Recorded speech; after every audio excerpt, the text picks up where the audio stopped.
mouvement, si vous voulez, à peu près, on pourrait dire un mélange de nationalisme et d'intégrisme religieux, fondé sur l'hindouisme radical, lorsque des pogroms sont perpétrés en Inde, extrêmement violents, souvent criminels, contre des musulmans, c'est de l'islamophobie, il faut le dénoncer, et moi je suis le premier à le faire. Mais depuis un certain nombre d'années, le terme islamophobie, qui a été d'ailleurs proposé pour la première fois par l'Iran de Khomeini contre Salman Rushdie, le terme d'islamophobie ensuite a été utilisé par l'Organisation de la Conférence islamique, qui réunit 57 pays partisans d'une déclaration islamique des droits de l'homme fondée sur la charia, qui empêche la possibilité de changer de religion, qui conditionne les droits de l'homme aux droits de Dieu et empêche toute forme de liberté de conscience. Cette islamophobie-là, je la trouve beaucoup moins légitime que celle réelle qui décrit la persécution physique de musulmans en Inde, par exemple. Donc autant je serais d'accord pour critiquer l'islamophobie, parce qu'on ne peut pas critiquer la judéophobie et la christianophobie et dire que l'islamophobie c'est bien entendu. Donc ce qui dérange, c'est pas qu'on parle d'islamophobie, c'est que le terme d'islamophobie serve, depuis un certain nombre d'années,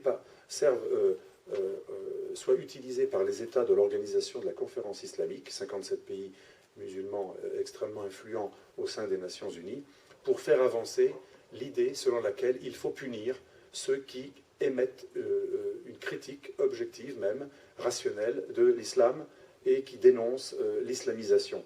Alors qu'en fait, l'islamophobie, si on la comparait aux deux autres, christianophobie et judéophobie, devrait décrire ce qui constitue les phénomènes de persécution réelle, concrète des musulmans.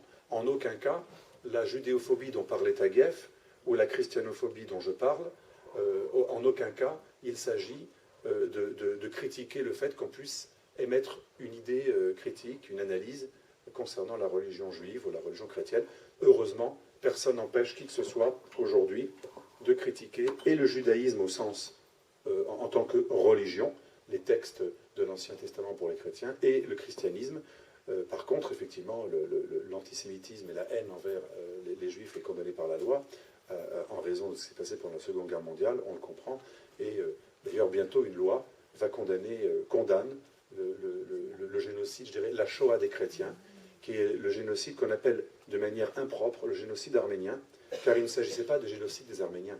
Les Arméniens ont su mieux en parler que les autres. En fait, le génocide de 1898 et 1915, nous sommes à côté d'une mairie où il y a beaucoup d'Arméniens, et j'ai déjà fait des conférences avec eux, et je leur ai dit franchement, et ils le reconnaissent, c'était le génocide des chrétiens. En fait, tous les chrétiens d'Anatolie ont été pris pour cible par les génocidaires jeunes turcs de l'Empire ottoman, en araméen. Roger Sabat, que je salue, qui est un grand écrivain spécialiste des religions et de l'Égypte et des liens entre judaïsme et Égypte, le sait très bien. L'araméen, qui est une langue donc sacrée aussi dans les rituels du judaïsme, et la langue que parlent les chrétiens de Turquie et d'Irak et de Syrie et d'ailleurs. Et ils ont été les premiers visés par le génocide dit génocide arménien. C'était un génocide qui visait à liquider toute présence chrétienne dans l'actuelle Turquie. Je dirais que c'est accompli puisque aujourd'hui il y a plus de Turcs, musulmans ou pas, parce que beaucoup de Turcs ne sont pas musulmans sunnites, beaucoup de Turcs sont alaouites, une minorité qui est elle-même persécutée en Turquie. Mais il y a plus de Turcs dans la seule ville d'Alsace, de Strasbourg, qu'il n'y a de chrétiens dans toute la Turquie. Il y a moins de 90 000 chrétiens dans toute la Turquie, si on ne compte pas les réfugiés irakiens qui arrivent depuis quelque temps à Istanbul.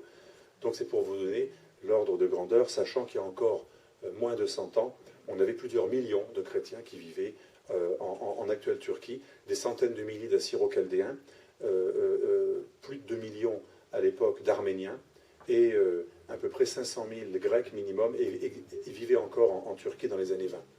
Aujourd'hui, il reste à peu près 1000 Grecs, en fait des Turcs, mais orthodoxes, qu'on appelle Grecs, mais qui sont en fait des Turcs orthodoxes, ils étaient toujours là. Il reste moins de 1000 Grecs dans toute la Turquie, et il reste moins de 80 000 Arméniens dans toute la Turquie, et quelques milliers d'Assyro-Chaldéens. Vous savez qu'il y a plus d'Assyro-Chaldéens à Sarcelles, la ville de Sarcelles, que dans toute la Turquie. Il y a plus d'Assyro-Chaldéens dans la capitale de Suède que dans toute la Turquie. C'est pour vous donner l'ampleur de la purification ethno-religieuse qui a été réalisée dans le pays qui a inauguré la christianophobie meurtrière au XXe siècle, et dont le génocide d'ailleurs était une référence pour Hitler. Il faut savoir qu'Hitler, très souvent, On lui prête une phrase, c'est controversé, mais on sait qu'il en avait parlé, qui se rappelle du génocide des Arméniens. La phrase elle-même est contestée, mais on sait qu'il avait à plusieurs reprises dit, regardez, on pourra commettre notre forfait sans problème, puisque les Arméniens et les chrétiens de Turquie ont été liquidés, ça n'a pas laissé énormément de traces. Il a fallu quand même attendre l'an 2000 pour qu'en France, pour la première fois, on vote une première série de lois qui condamnent le génocide arménien. Et ça a été suivi par beaucoup de pays. Donc j'ai un peu introduit le propos. Moi, mon but, c'était de montrer que cette prise de conscience de la soi-disant islamophobie qui est portée par des pays islamistes qui visent surtout, à travers ce terme, à faire taire ceux qui critiquent ce phénomène totalitaire qui progresse dans le monde, qui est l'islamisation des sociétés, une islamisation lorsqu'elle est orthodoxe, lorsqu'elle s'appuie sur un islamisme orthodoxe, c'est jamais bon, puisque c'est la régression à la liberté de conscience, c'est l'impossibilité de changer de religion, c'est imposer une loi théocratique à tous, c'est la régression du statut des femmes, des minorités en général, c'est l'impossibilité pour les minorités d'être considérées comme des égaux par rapport aux citoyens musulmans, etc., etc. Donc moi, ce que j'ai dénoncé, c'est cette définition liberticide et totalitaire de l'islamophobie, terme au départ tout à fait louable, qui est devenu en fait un outil pour empêcher la liberté d'expression. Le pompon, ça a été 2010, lorsque le Conseil des droits de l'homme des Nations Unies, basé à Genève, a adopté une résolution visant à faire condamner dans le monde entier, dans tous les pays membres des Nations Unies. Ça n'est pas suivi des faits, parce que le Conseil des droits de l'homme n'a pas un pouvoir coercitif, il a un pouvoir, je dirais, consultatif. Mais ce Conseil des droits de l'homme, qui a quand même une certaine qui souvent prépare des futures résolutions adoptées en Assemblée générale. D'ailleurs, ça a été aussi adopté en Assemblée générale, même si ce n'est pas traduit dans les juridictions, au niveau des Nations Unies, depuis quelques années, grâce ou à cause du travail d'États totalitaires comme l'Iran, l'Arabie Saoudite et le Pakistan, surtout, comme par hasard, c'est les pays musulmans les plus totalitaires qui ont porté ces résolutions, et pour faire oublier aussi leur forfait, et pour alimenter des mouvements populistes dans leur propre pays. Ces pays, Iran, Arabie Saoudite, Pakistan en tête, ont réussi donc à faire avancer des résolutions et à faire voter des résolutions qui condamnent toute critique de l'islamisme, mais aussi de l'islam, et qui en fait empêchent tout voltairien de dire sur l'islam ce qu'il peut dire parfaitement sur le christianisme et le judaïsme. Et je me suis dit, comment se fait-il, je me suis posé la question, comment se fait-il qu'aux Nations Unies, on parle tout le temps de l'islamophobie, et je serais le premier à dire que c'est normal si on désignait les pogroms, par exemple, de musulmans en Inde. Étonnamment, les pays islamistes ou islamiques qui font avancer des résolutions condamnant l'islamophobie ne se soucient très peu, ne se soucient guère des massacres de musulmans en Inde, puisqu'il y a des accords très cyniques entre États. L'Inde est un pays qui est à la fois avec l'Occident, mais à la fois avec les non-alignés, et qui souvent a des intérêts communs avec certains pays du Sud. Et il y a une sorte d'alliance. On ne va pas trop se plaindre de ce que vous faites à nos ressortissants musulmans chez nous, et nous, on ne va pas trop parler en gros, chacun ne va pas trop parler de ce que fait l'autre. Donc, étonnamment, l'islamophobie dont parlent les pays musulmans au niveau des Nations Unies, ce ne sont pas les massacres, qui eux sont tout à fait condamnables, de musulmans, ou les persécutions physiques de musulmans dans des pays du tiers-monde, et comme ça arrive dans pas mal de pays, ou même en Chine, les Ouïghours en Chine sont persécutés par les communistes chinois, les populations ouïghours, c'est des turcophones musulmans. Étonnamment, ces pays islamiques ne dénoncent que l'islamophobie purement intellectuelle de l'Occident, qui serait accusé de persécuter les musulmans, alors que dans aucune autre zone du monde, les musulmans sont plus libres de s'exprimer que chez nous. La preuve, les islamistes turcs qui sont aujourd'hui au pouvoir sont arrivés au pouvoir parce que lorsqu'ils étaient persécutés par leur propre gouvernement musulman laïque en Turquie, c'est nous qui les accueillons. Le mouvement au pouvoir en Turquie, qui vient du Millî Görüş, a récolté ses fonds pour payer ses campagnes dans les années 80-90, grâce aux immigrés de Suisse, de France, d'Alsace, de Suède, de Belgique, d'Angleterre, etc. Et c'est pareil pour la plupart des mouvements islamistes qui aujourd'hui sont en train de prendre le pouvoir par la force ou par la révolution ou par la démocratie dans les pays musulmans. La plupart étaient, encore il n'y a pas très longtemps, persécutés chez eux, et ils étaient accueillis chez nous. Les Algériens persécutés par l'État algérien, les islamistes algériens étaient réfugiés un petit peu en France, surtout en Grande-Bretagne. Les opposants wahhabites durs opposés au régime d'Arabie Saoudite étaient en Grande-Bretagne également. Beaucoup sont en Suisse. Et l'Espagne a accueilli aussi beaucoup de frères musulmans radicaux. Pour vous donner juste un exemple, le chef de l'islam italien, reconnu comme quelqu'un de très bien, qui est maintenant à la nationalité italienne, c'est un ancien terroriste des frères musulmans, branche djihadiste syrien. Et quand mes amis syriens, un jour, on a fait un colloque à Milan, ont vu que Nour Dashan, qu'ils connaissaient par ailleurs comme étant un affreux terroriste dangereux, adepte du djihadisme salafiste, quand ils ont vu que c'était devenu le patron de l'islam italien, associé aux grandes conférences et aux cérémonies d'État, et consulté, c'est l'équivalent de l'UOIF, hein, l'association proche des frères musulmans, on est quand même, on ne peut pas dire qu'en Europe, il y a une persécution des musulmans qui les empêcherait de prier, d'avoir des centres islamiques, des mosquées, etc. etc. Et pourtant, ceci importe plus, ça préoccupe plus les pays musulmans de dénoncer l'islamophobie occidentale que de dénoncer la vraie islamophobie meurtrière de beaucoup de pays du Sud, enfin certains pays du Sud, qui persécutent eux physiquement les musulmans. Donc vous voyez, ce qui motive en fait cette dénonciation d'islamophobie dans ces pays, c'est surtout critiquer l'Occident, avoir un grief contre l'Occident, un énième grief contre l'Occident, discréditer l'Occident, diaboliser l'Occident, accuser, c'est une accusation miroir en fait, hein, l'Occident d'être raciste et de faire des ségrégations. Donc j'ai écrit mon livre pour essayer de contribuer modestement à l'édifice de prise de conscience qu'en fait, les religieux ou les adeptes de religion, croyants ou pas, qui aujourd'hui, en plus grand nombre, sont persécutés, ce sont les chrétiens, de très loin. Qu'il s'agisse, alors il y a 4 vecteurs de l'islamophobie que je décris dans mon livre, qu'il s'agisse, premier vecteur, de la persécution de chrétiens en pays musulmans. Tout le monde connaît l'actualité en Irak, en Égypte et au Nigeria, depuis quelque temps. Depuis un an, plus de 1000 morts. Depuis un petit peu avant l'élection de Jonathan Goodluck, le pauvre, il ne porte pas bien son nom parce qu'il n'y a pas beaucoup de chance. Il est en train d'assister à un embrasement et un pays qui peut-être va finir comme le Soudan coupé en deux, avec des annonces de persécution religieuse et de purification ethno-religieuse, puisque les islamistes de la secte Boko Haram ont dit juste au moment de Noël, lorsqu'ils ont fait exploser des bombes en pleine messe de Noël, ils ont dit: vous avez 3 jours pour quitter le nord du Soudan, il ne faut plus qu'il y ait de chrétiens dans le nord du Soudan. Et c'est ce que j'appelle la politique de la solution finale des chrétiens, la nouvelle solution finale des chrétiens, pour faire un parallélisme avec la Shoah, la volonté de faire d'une terre Christenrein. On parlait souvent de Judenrein pour ceux qui voulaient faire de la terre européenne une terre épurée de ces juifs. Aujourd'hui, le nouveau nazisme, il n'est pas dans quelques mouvements populistes européens.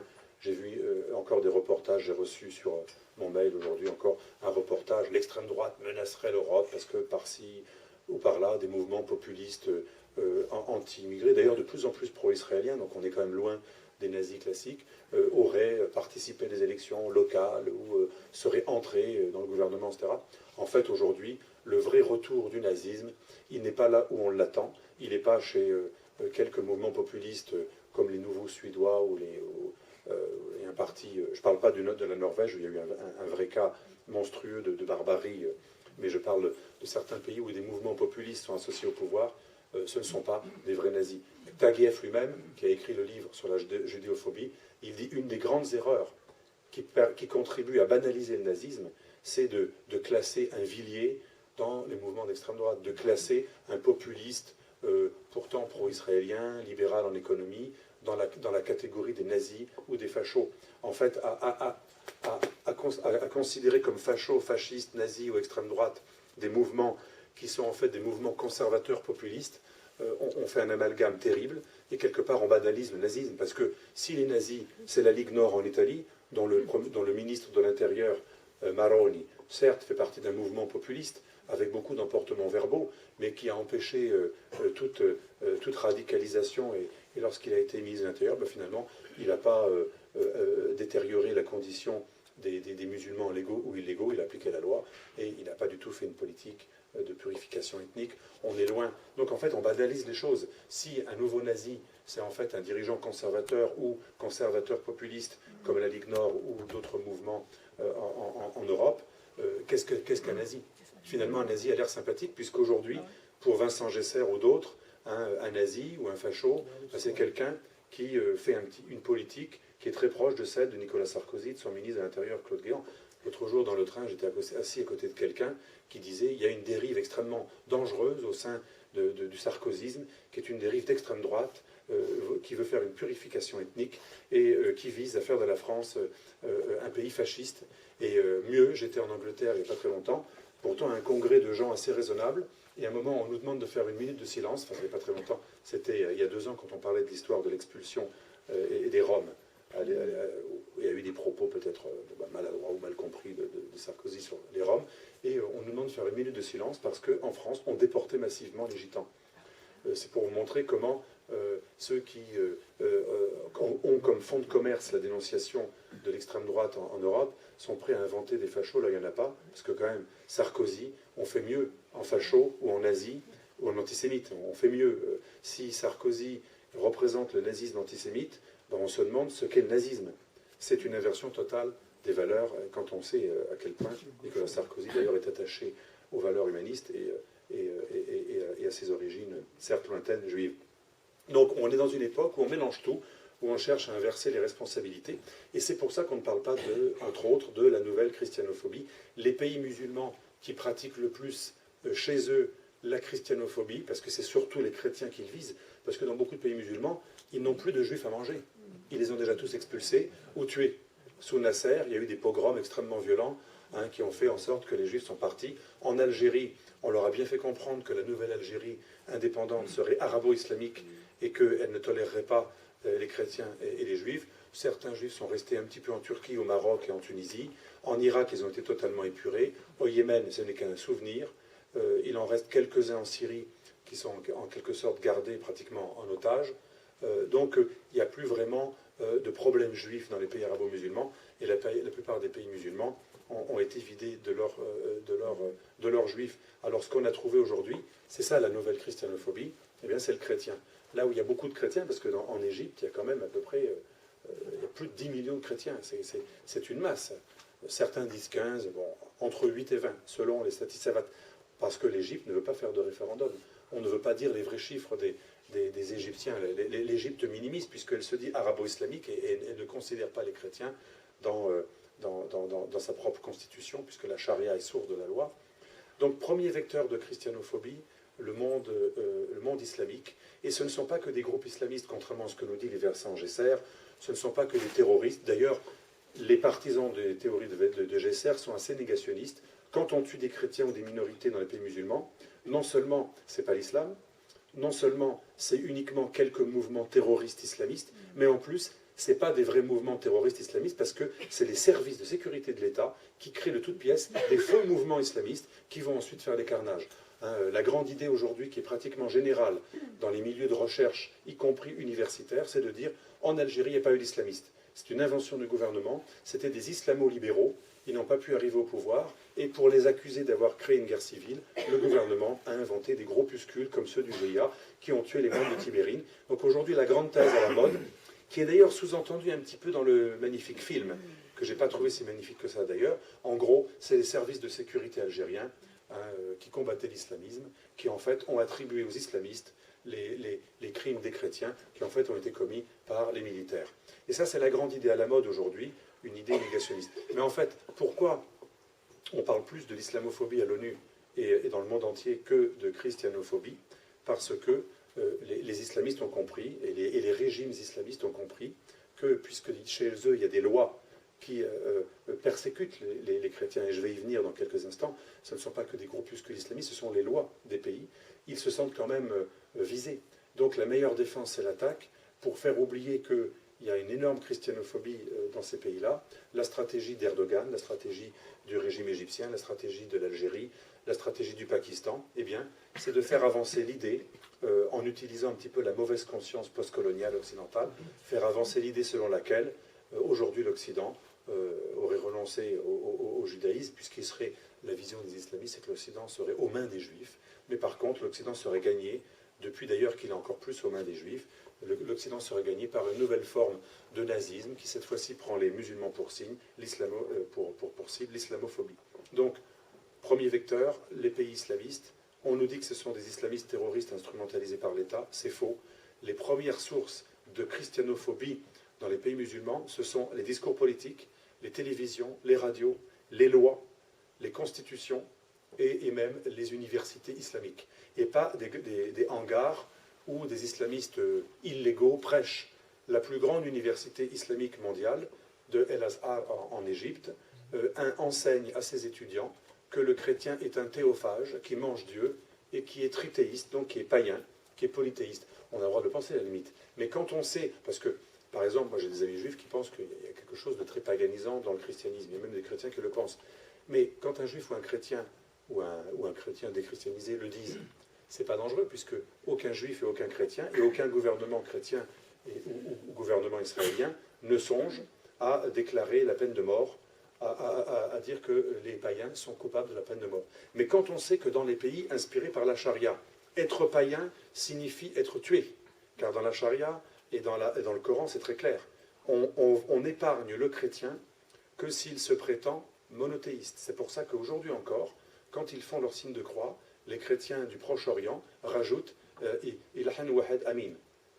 Ils disent au nom du Père et du Fils et du Saint-Esprit, et ils rajoutent « et du Dieu un ».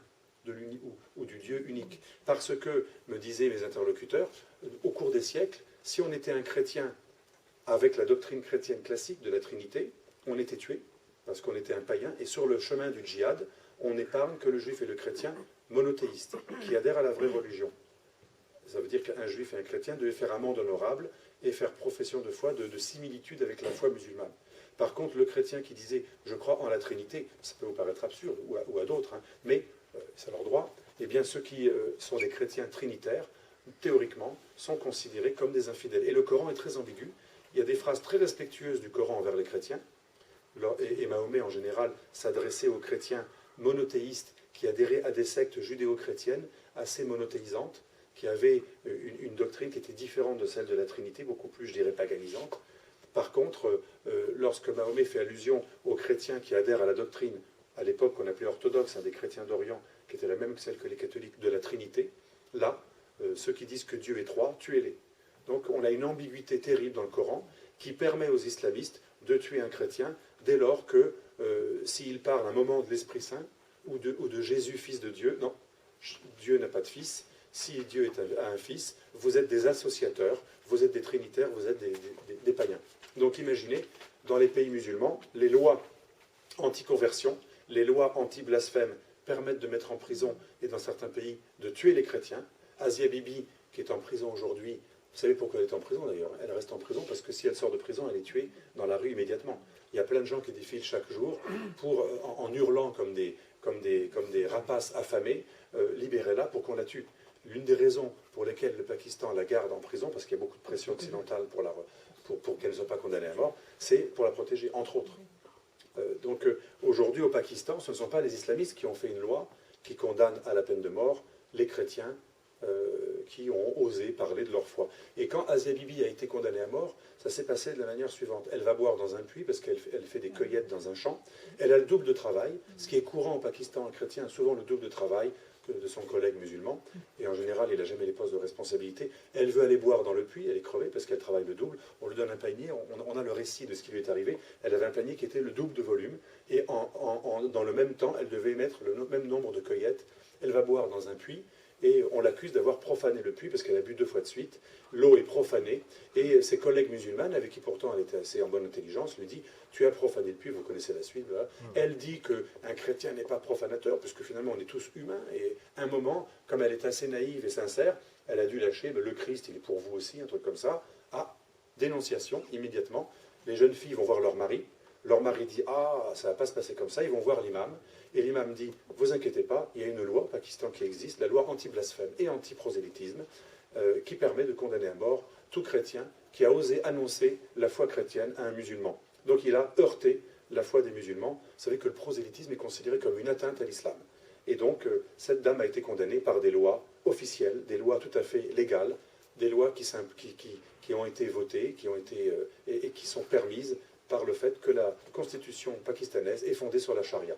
Donc là, on n'est pas du tout dans la responsabilité de quelques groupuscules islamistes qui seraient des faux groupuscules islamistes créés par les services de sécurité, ce sont la loi.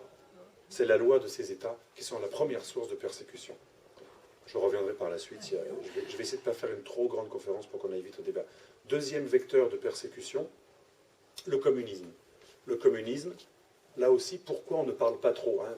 Premier vecteur, j'ai dit qu'on ne parlait pas trop de la christianophobie des pays musulmans, parce que, meilleure défense, c'est l'attaque, les pays musulmans n'arrêtent pas d'accuser l'Occident d'être islamophobe, ce qui fait oublier ce qui se passe chez eux. Deuxième vecteur dont on ne parle pas, la christianophobie communiste. Elle aussi, on n'en parle pas pour des raisons liées au politiquement correct et à un certain formatage d'esprit. Il est bien connu que, premièrement, Marx était un brave homme. Certes, vous savez que ce n'est pas vrai, puisqu'il a écrit notamment un des grands textes anti-juifs, hein, judéophobe, La question juive, où il dit d'ailleurs que pour cesser d'être aliéné et d'être un agent du capitalisme et de l'oppression, un juif doit cesser d'être juif. C'est quand même clair dans la question juive. Mais cet homme est considéré comme un brave homme, même s'il est à l'origine de la dictature du prolétariat et indirectement du massacre de ceux qui ne sont pas des classes acceptées, notamment les paysans et les bourgeois. Mais le premier postulat, Marx est un homme extraordinaire. On n'a jamais bien appliqué sa doctrine, il était formidable. Deuxième postulat, le communisme est mort depuis très longtemps. Moi, quand je fais des conférences où je parle du danger communiste, parfois mes étudiants éclatent de rire. Quoi, le communisme aujourd'hui, quand même, arrêté. Non, il y a juste la Corée du Nord, qui est à l'origine de millions de morts depuis quelques années, de famines d'État, des persécutions d'une rare violence. En Corée du Nord, il suffit de détenir certains ouvrages pour être immédiatement exécuté. Si vous avez une Bible, vous êtes immédiatement exécuté. Ou si vous avez un manuel d'incitation à la manifestation pacifique, le manuel qui a beaucoup inspiré les révolutionnaires arabes, c'est le manuel du totalitarisme à la démocratie. C'est un Américain connu d'Harvard qui avait fait ce livre. Si vous possédez ce livre chez vous, vous êtes immédiatement exécuté. Vous êtes très rapidement en prison à vie en Corée du Nord, juste pour avoir été suspect de ne pas être fervent admirateur du Dieu vivant, qui est ce monsieur Kim Jong-il et son fils. Donc le communisme, moi on me dit que c'est une rigolade, que ça n'existe plus, que c'est de l'exagération ou c'est fou de parler de la menace communiste. Aujourd'hui, il y a encore un pays, la Corée du Nord, qui est foncièrement communiste. Il y en a d'autres. Il y a aussi l'Érythrée. On tue beaucoup de chrétiens en Érythrée, on emprisonne des chrétiens, des lois permettent de mettre en prison des chrétiens en Érythrée. Au Vietnam aussi. Rien qu'il y a quelques mois, on a tué une centaine de chrétiens de l'ethnie Hmong au Vietnam. Le Vietnam, qui a l'air sympathique, c'est formidable. Mais là aussi, c'est la mauvaise conscience occidentale. Comme on a colonisé, on n'ose pas trop donner son de morale. On tue régulièrement des chrétiens à bout portant. Les policiers, les forces de l'ordre, ce n'est pas des groupuscules d'Al-Qaïda, c'est le régime en place. Quand des chrétiens manifestaient en avril dernier contre le fait qu'ils n'avaient pas le droit de rénover une église, comme dans le pays musulman, la police vietnamienne est arrivée et a tiré dans le tas 50 morts en quelques heures. On n'en a pas parlé. Je crois que j'étais un des seuls à François à en parler. Donc des pays communistes comme l'Érythrée, comme Cuba aussi. Cuba tue beaucoup de militants chrétiens. À Cuba, on tolère les chrétiens. Le peuple cubain est assez catholique.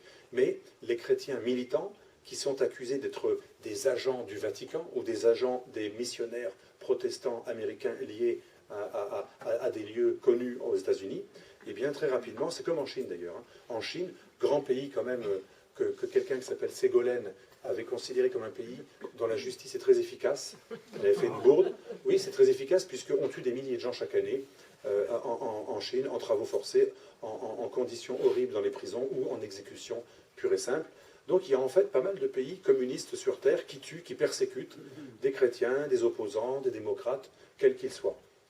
Mais comme la grande idée, c'est que le communisme, il était plutôt positif. Quand il a été mal appliqué, quand il a été terroriste et violent, c'est parce qu'il était mal appliqué. Ouais. Mais en plus, même quand on vous concède que quand même, à un moment, le communisme a été violent, certes, ce n'est pas des vrais communistes, de toute façon, on nous dit c'est fini. D'ailleurs, on est dans un endroit intéressant, Boulogne-Billancourt, rappelez-vous, hein, l'une des raisons pour lesquelles on ne peut pas trop parler du communisme, c'est parce que pendant très longtemps, il valait mieux avoir tort avec Sartre qu'avoir raison avec Raymond Aron. Le pauvre Raymond Aron, c'était un modéré libéral assez je dirais, centriste, ce sera un centriste de nos jours. C'était considéré comme le facho de l'époque parce qu'il avait le tort de désespérer Billancourt, hein, Boulogne-Billancourt, il y avait les ouvriers ici, et en dénonçant le mal communiste, il risquait, selon Sartre, de désespérer nos braves ouvriers qui étaient encartés par le Parti communiste. Donc il y a des raisons profondes, et je ne vais pas critiquer d'ailleurs, beaucoup de communistes sont sincères, mais très sincèrement, beaucoup de gens ont l'habitude de minimiser le communisme, y compris les gens de droite d'ailleurs. Quand on est dans un pays où la gauche a le pouvoir culturel, même les gens de droite, sans le savoir, hein, comme Jourdain faisait de la prose, beaucoup de gens de droite ont intégré des idées communistes. Il suffit d'aller en Italie pour voir le contraire. Quand on va en Italie ou en Amérique, on se rend compte à quel point les gens sont anticommunistes, considèrent le communisme comme une source de totalitarisme. L'un des best-sellers de Berlusconi, qui lui a valu beaucoup de popularité, c'est quand il avait écrit un livre avec une face rouge, 80 millions de morts du communisme. En France, un homme qui veut être élu peut difficilement être l'auteur d'un livre, 80 millions de morts du communisme. Il y a des pays où c'est possible. Donc c'est pour vous montrer le degré d'enracinement communiste intellectuel des universités, des médias. Donc pour cette raison, eh bien, parler des crimes communistes en général, pas uniquement contre les chrétiens, c'est pas quelque chose qui est à la mode. Encore un politiquement correct qui nous empêche de parler des deux autres vecteurs non occidentaux de la christianophobie, ben, c'est l'idée selon laquelle, en gros, le christianisme serait la pire des religions, c'est bien connu, l'hindouisme serait la meilleure avec le bouddhisme. En gros, la grande idée, qui est l'idée de la plupart de mes étudiants, de la plupart des stars d'Hollywood, qui sont maintenant tous branchés bouddhisme, etc., même beaucoup de juifs de New York sont djoubou. Hein. Ils pensent que leur religion, quand même, le juif new-yorkais très laïcisé, pense que la religion juive, comme elle a quelque chose d'obscurantiste, rétrograde, machiste, phallocratique, un peu arriéré. Le bouddhisme, c'est beaucoup mieux, c'est une religion géniale. Et beaucoup sont intéressés par les deux depuis 68, hein, nos hippies qui est là en Inde. L'Inde et les pays bouddhistes sont des pays fantastiques parce qu'ils ont des religions qui ne seraient pas monothéistes. La grande idée de beaucoup d'intellectuels aujourd'hui, c'est que la source du mal serait le judaïsme, ou plutôt l'Ancien Testament, enfin c'est le judaïsme, le monisme. Beaucoup de philosophes du totalitarisme, comme Karl Popper et d'autres, ont situé dans le monisme l'origine du totalitarisme. Et le monisme, on n'est pas loin de monothéisme. Et en fait, avant même les musulmans et les chrétiens, c'était les juifs les premiers monothéistes et les inventeurs du monothéisme. Et il y a même une association d'extrême droite qui s'appelle le GRES, hein, la fameuse nouvelle droite, qui a bâti toute sa théorie sur le fait que le monothéisme est dangereux et pour redevenir modéré et se débarrasser du totalitarisme, il faut être païen. Donc que ce soit à l'extrême droite ou à l'extrême gauche, cette idée est assez répandue. Le monothéisme, source du machisme, de la phallocratie, de l'obscurantisme, du totalitarisme, etc. etc. Donc, par inversion, hein, par tout simplement antithèse, si le monothéisme c'est le pire, les religions païennes, polythéistes, sont les meilleures, comme l'hindouisme, ou alors le bouddhisme. Alors là, c'est génial. C'est une religion où il n'y a pas vraiment de Dieu, c'est une voie, on apprend à être sage, à respirer, etc. On fait du yoga, etc. Donc bouddhisme, hindouisme, qui sont très liés, hein, et j'ai rien contre ces religions. Mais ce qui m'ennuie, moi, c'est les mythes. Bien entendu qu'il y a des choses formidables dans ces deux religions, je suis le premier à m'y intéresser. Mais nous dire, par contraste, que puisque le pire c'est le monothéisme, le meilleur c'est l'hindouisme et le bouddhisme, nous permet de nier toute une série d'atrocités et d'intolérances commises dans ces pays-là, justement contre les monothéistes. Parce que les polythéistes hindouistes savent très bien que l'antithèse de leur religion, c'est le monothéisme. Et quand vous êtes juif en Inde, ça va pas trop mal parce que vous êtes non prosélyte, hein, vous êtes contre le prosélytisme, donc vous êtes pas trop maltraité. Mais quand vous êtes un monothéiste de type protestant américain, missionnaire, vous avez de gros soucis à vous faire. Et dans la plupart des États d'Inde, il y a des lois qui condamnent toute forme de prosélytisme et qui permettent de mettre en prison les prosélytes. Et il y a des gens qui, eux, considèrent que l'hindouisme, c'est pas si formidable que ça, on les appelle les intouchables. Les intouchables, eux, ils savent que l'hindouisme, c'est pas uniquement les tartes à la crème de nos anti-monothéistes occidentaux. Ils savent par expérience que dans l'hindouisme, il y a une idée qui est fondamentale, c'est l'inégalité totale. Et une autre idée, l'être humain n'est pas supérieur aux animaux. La preuve, les intouchables, les fameux Dalits, sont considérés comme inférieurs à certains animaux sacrés. On va plus facilement en tôle en Inde, dans les États où les hindouistes ont une influence, si on tue un singe sacré qui vous pique vos chips dans la rue, ou une vache qui vous empêche de suivre votre route, que si on tue un intouchable qui s'est converti. Un intouchable, souvent, pour échapper aux castes qui sont horribles, parce que le système des castes font que l'intouchable ne sera jamais qu'un infidèle, qu'un inférieur. Il sera toujours relégué aux tâches mortuaires ou aux tâches les plus ingrates. Donc beaucoup d'intouchables qui sont privés de tout ce qui est enseignement, dignité, ascension sociale, souvent voient dans le christianisme catholique, Mère Teresa, mais aussi protestant, une voie de libération du système des castes. Mais les pauvres, mal leur en a pris, dès qu'ils se convertissent, les mouvements hindouistes leur tombent dessus, et on a eu affaire à des carnages dont presque personne n'a parlé en Occident. Avez-vous entendu parler des 1000 morts de l'État de l'Orissa en quelques mois, suite à l'assassinat d'un leader? Alors un type, il était très sage, il faisait du yoga, il méditait. Quand on le voit, on a l'impression que c'est un grand gourou. On a presque envie d'aller prier avec lui quand on adhère à ses idées. N'empêche que ce type, très calmement, il a quand même dit très calmement, après une séance de yoga, aller massacrer tous les chrétiens de l'État de l'Orissa, parce qu'un chef, un swami, un chef hindouiste avait été tué par la guérilla maoïste. Mais comme les mouvements hindouistes radicaux veulent se débarrasser des chrétiens depuis très longtemps, à chaque fois qu'il y a une histoire, on l'attribue aux chrétiens. Donc on a attribué aux intouchables convertis au christianisme l'assassinat d'un grand leader hindouiste radical, qui d'ailleurs était un brave homme, puisqu'il avait diffusé un manuel pour inciter, pour donner des conseils comment torturer, violer, voler, séquestrer un chrétien. Et c'est pour vous montrer le genre d'activité de ces mouvements hindouistes qui certes vont prier, ils vont faire des méditations, ils vont réciter des mantras, mais ce n'est pas forcément des gens tolérants. Et il y a beaucoup de groupes hindouistes qui sont d'une extrême violence et qui, depuis les années 2000, se lancent à l'assaut des musulmans, qui ont comme seule faute d'être musulmans, et des chrétiens. Donc vous voyez, l'idée selon laquelle les hindouistes sont tout à fait pacifistes est une idée fausse. Je ne dis pas qu'ils sont pires que les autres, mais ils ne sont pas meilleurs.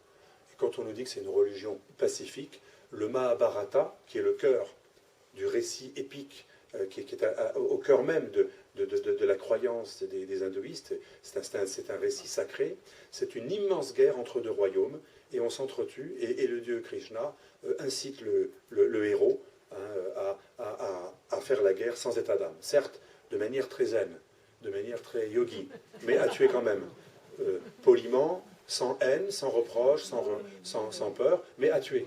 Donc on est loin d'une idée, on est loin d'une religion totalement pacifique, ou d'un peuple, l'Inde, totalement pacifique. Aujourd'hui encore, pour conclure sur l'Inde, on n'a pas réussi à condamner tous les auteurs des massacres de l'Orissa.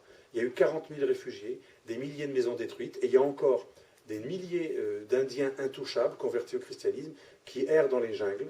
C'est vrai que souvent ils vivent dans les milieux naturels, de peur de retourner dans leur petite maison, parce qu'ils savent que dès qu'ils reviendront, les commandos de braves hindouistes militants adhérant à l'idéologie hindoutva vont revenir les massacrer. Ceux qui ont le plus de chance ne sont pas massacrés, ils sont kidnappés, et par milliers, on organise des grandes cérémonies où on les reconvertit de force à l'hindouisme. Et donc ça, c'est la réalité quotidienne de l'Inde, et on n'a toujours pas réussi à punir les coupables, parce qu'en fait, les États fédérés indiens, les 6 États fédérés indiens, où les hindouistes sont forts, où ont le pouvoir, c'est eux qui ont le pouvoir local, y compris des lois anti-prosélytisme. Donc là aussi, ce n'est pas des groupuscules, ce sont des lois qui s'appliquent. Donc les premiers vecteurs de persécution de chrétiens, souvent, ce sont des lois. Dernier vecteur de persécution de chrétiens, avant de parler de l'Occident, mais très rapidement, les milieux bouddhistes. Ils ne sont pas en reste dans les pays bouddhistes, dans toute l'Asie du Sud. C'est très simple, ça va plus vite de décrire les pays qui ne tuent pas leurs chrétiens et qui ne les persécutent pas que ceux qui les persécutent. Le seul pays bouddhiste qui n'a pas l'air de persécuter les chrétiens, qui n'est pas connu pour des faits extrêmement violents, c'est la Thaïlande. Dans tous les autres pays bouddhistes, parce qu'ils sont des ethnies accusées d'être proches des Occidentaux, etc., ou des Américains ou des Français, les chrétiens sont pris pour cible. Et c'est là l'idée de la nouvelle christianophobie, et vous allez voir, c'est là le lien avec la judéophobie. De même qu'aujourd'hui, le juif sioniste ou le juif tout court est considéré par beaucoup d'islamistes ou de totalitaires verts comme étant un agent de l'Occident et de l'impérialisme américain. De même, quand on tue un chrétien en Chine, en Corée du Nord, en Inde, dans les pays musulmans, en général, on l'accuse d'être un agent des Américains, un agent de l'Occident, un mauvais citoyen, quelqu'un qui est coupable d'être proche ou d'avoir été converti ou d'être proche de ceux qui synthétisent le mal, les Occidentaux. En gros, le postulat de la nouvelle christianophobie est le suivant, et il est à mon avis très lié à l'anti-occidentalisme. Puisque l'Occident, c'est le mal absolu, responsable de tous les maux des pays du tiers-monde. Première partie du postulat. Or, les Occidentaux sont assimilés quand même à la religion chrétienne. Le christianisme est la religion de l'occidental. Si l'occidental, c'est ce qu'il y a de pire, si le christianisme, c'est la religion de l'occidental, troisième partie du postulat, tout chrétien est complice de l'Occident. En gros, un chrétien, même s'il est irakien, arabe, araméophone, même s'il était là bien avant les envahisseurs turcs, un chrétien d'Égypte, copte, dont l'alphabet a permis de déchiffrer les hiéroglyphes. Savoir que les chrétiens coptes, non seulement ils sont là avant les Arabes, on a les preuves, leur alphabet est un alphabet grec avec plusieurs lettres hiéroglyphiques. Et c'est eux qui ont permis de décoder un certain nombre de hiéroglyphes. Les Coptes, c'est vraiment la mémoire de l'Égypte ancienne, pharaonique. Eh bien, ils ont beau être vraiment là depuis toujours, ils sont accusés d'être des mauvais Égyptiens, des intrus, des colons. C'est le comble. Les chrétiens irakiens, pareil. Au Kurdistan, au moment où je parle, le dernier endroit d'Irak qui était relativement calme, où les chrétiens étaient relativement tolérés, c'est terminé. Il y a eu un pogrom, on n'en a pas parlé, pendant toute la période de Noël. On a saccagé tous les magasins des chrétiens qui sont souvent commerçants, qui sont souvent orfèvres, bijoutiers, et on retrouve encore un point commun avec les juifs. Moi, quand je parle avec les associations araméennes, al-syro-chaldéennes, ils me disent, en Turquie, en Irak, en Syrie, en général, on est accusé d'être agent de l'Occident, mauvais citoyen, et d'accaparer le fric, et d'être des banquiers et des propriétaires qui avons les biens qui devraient appartenir aux pauvres musulmans. On retrouve beaucoup de points communs, comme vous le voyez. Théorie du complot, association avec l'étranger, mauvaise citoyenneté, suspicion, accaparement de l'argent, exploitation des pauvres,